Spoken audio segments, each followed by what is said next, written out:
what's up Beatbox family? So yeah, we are back with the reaction videos and today we are going to react to SHOW-GO's GBB 2021 Wildcard, but we are going to analyze it more because I've seen it a few times but we never really took the time to analyze it. Plus a lot of you keep asking me to react to this video, so why not, right? Now as you have noticed, the background is different compared to my other videos because in my other videos I'm recording all of the videos in my sister's room. My sister is not here right now, she's in another country overseas studying, so I get to use her room to record videos, but I finally decided, fuck it, let's just use my room. My room looks better and there's like an awesome big poster of me there that my dad made for me, so hey. But yeah, as usual, we're gonna react to the video first without pausing this full-on reaction, and then after that, I'm gonna try my best to break down the wildcard from my perspective. But yeah, let's get it. Yo! Hi guys, my name is SHOW-GO, and this is my solo wildcard for the Beatbox Battle 2021 World League. Enjoy.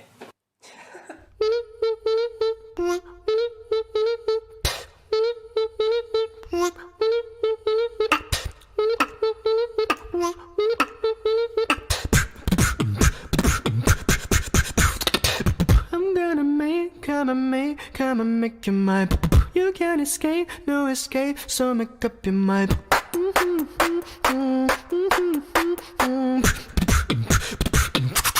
Make your mind. Oh my god. Oh, so clean.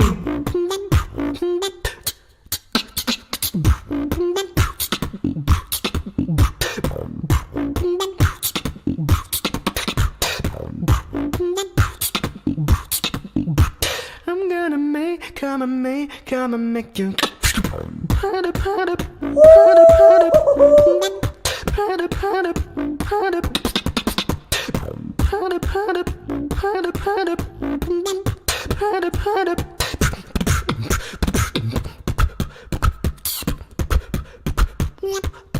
Hey.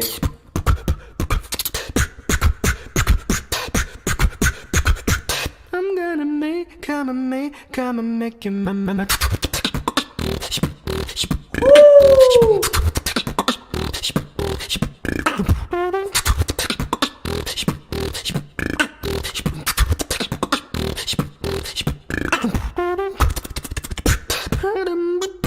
Oh.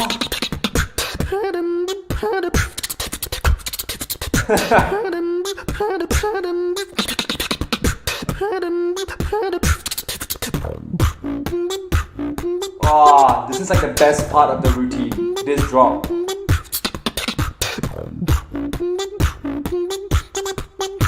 I'm gonna come and make you mine. Like, I remember when the results were close to coming out, like before the results came in on who was in the top 7.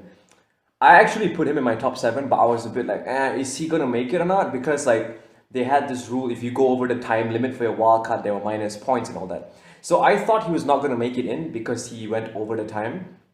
But I still would have put him in, and I'm very happy that he got in. But I just want to say before we get into the analysis, I mean, this is part of the analysis, but just the first drop, like his sounds are so clean that even though I've heard this drop before, it just made me go nuts every time I hear it. Am I back here? Make your mind. Like, it's not like a heavy kind of drop, you know, but it's so well produced. This is like the next level of beatboxing, where every sound that you have is so clean. It doesn't sound like you're trying to imitate an instrument. Instead, it sounds like you're literally playing the instrument. And that's what he did here. The sounds were so clean. It was just too difficult to resist it. And it is, so satisfying. Okay, so he started off with like a really simple melody, but I really want you guys to pay more attention to the kicks, like the snares and all that, especially the...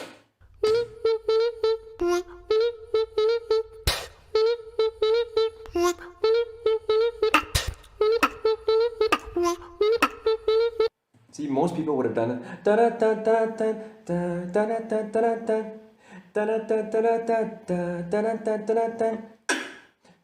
You know, this is like one simple, you know, but he did a... You know, and that actually added like a tiny small detail that was actually really nice, in my opinion actually.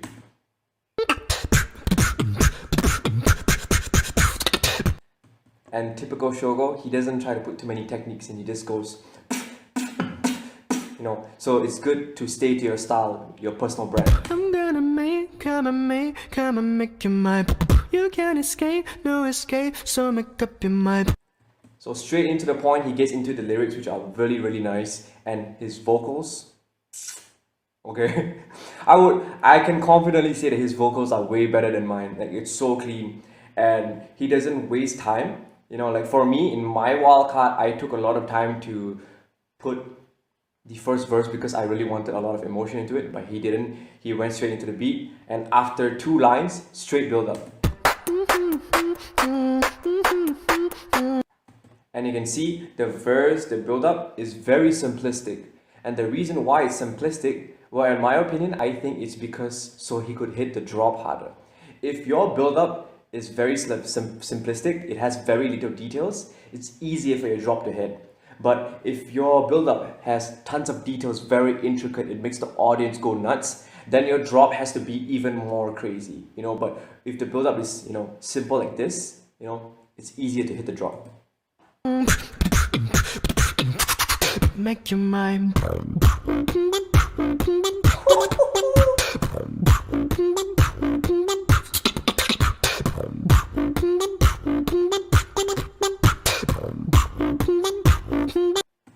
Okay, watch this filter over here. That small filter is like one of the best transitions in beatboxing. I'm not joking. And it's sad that most beatboxers don't do it, myself included, because it's just so clean the way he transitions from the first drop to like the second 2.5 version of the drop.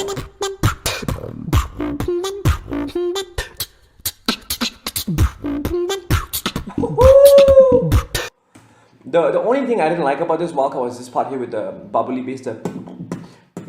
I didn't think this part really added much to the wildcard, but I still think it was dope. I think this is like the lowest point of the wildcard for me, but other than that, I think it's dope.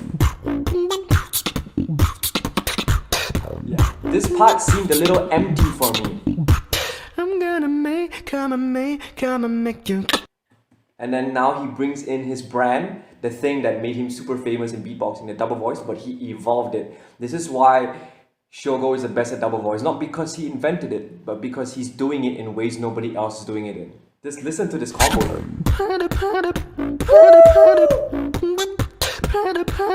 And you can see he's still keeping elements of the drop in there. He's still keeping elements of the drop in, so he's connecting everything. That's good.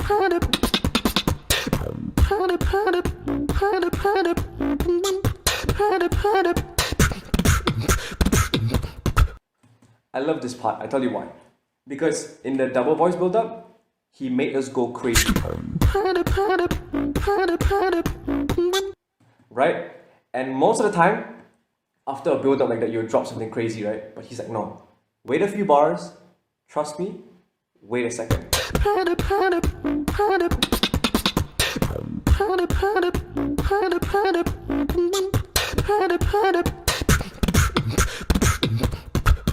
This is like saying, okay, wait a second, trust me, just wait a little longer, this is going to be really dope.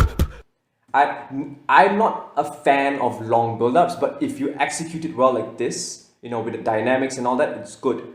Because earlier in the build-up with double voice, he was focusing more on the melody, and then now focusing on the drums. So at this moment, it makes you wonder what's going to happen next. When you heard the double voice build-up, you're like, holy shit, right? And then now at this moment, you're like, okay, what's going to happen? So it really plays with your emotions and your ears.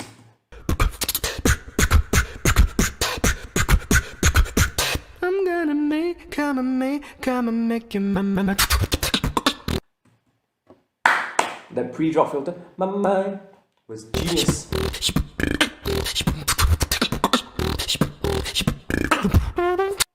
The amazing thing about this drop was actually the vocal transitions. As you can see, he's using 2 types of lip bass. He has the fart bass and like lip oscillation, right? But he's managed to keep them all in tune to make this one melody. And that's something a lot of beatboxers find difficult to do. A lot of beatboxers are like, singing is nothing, you know, singing is so easy, it's nothing, right? But then when they do a melodic drop, they are all out of pitch. I've seen so many beatboxers who complain saying singing is nothing when they don't realize that your voice is the most oldest beatbox sound. If you can control your voice, you can do tons of things. So beatboxers, if you suck at singing, if you suck at using your pitch, I think it's time for you to start practicing right now. I'm gonna make, Listen to the melody. I'ma make you my.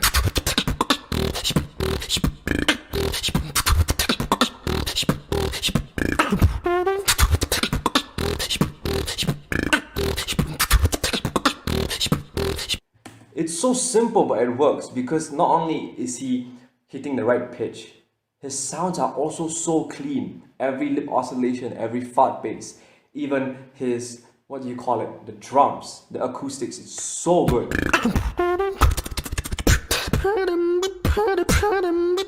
And this final part here is, honestly speaking, in my opinion, just a huge flex. He's just flexing his sounds at this moment, which is what I did in my wildcard at the end. I just wanted to flex one huge moment. I think that's what he did here.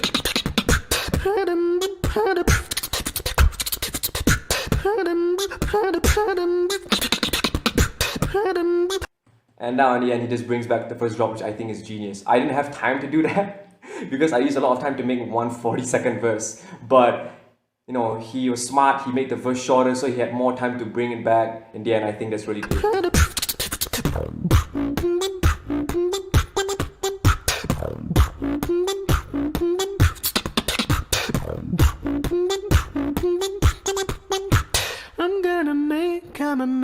I'ma make you mine. What do you guys think? Honestly speaking, if it wasn't for the additional time, I think he got minus marks for the additional time, but he still made it in, which is amazing. I think if it wasn't for the additional time, he would have been really high up in the wildcards. Like, he got 6th place in the wildcards. I had 4th place. I think he would have placed higher than me if he didn't go over the time. You know what I'm trying to say? But yeah, that's what I think about this wildcard, or at least that's how I think he approached this wildcard. From my perspective, from my style of beatboxing, from my style of music, I think that's how he approached it. He might have approached it in a completely different way than what I just said, but I think it's interesting that we can have different opinions, different perspectives of looking at something. So what did you guys notice in this video that I did not notice? Put it in the comments and I'll see you guys in the next video. Peace out.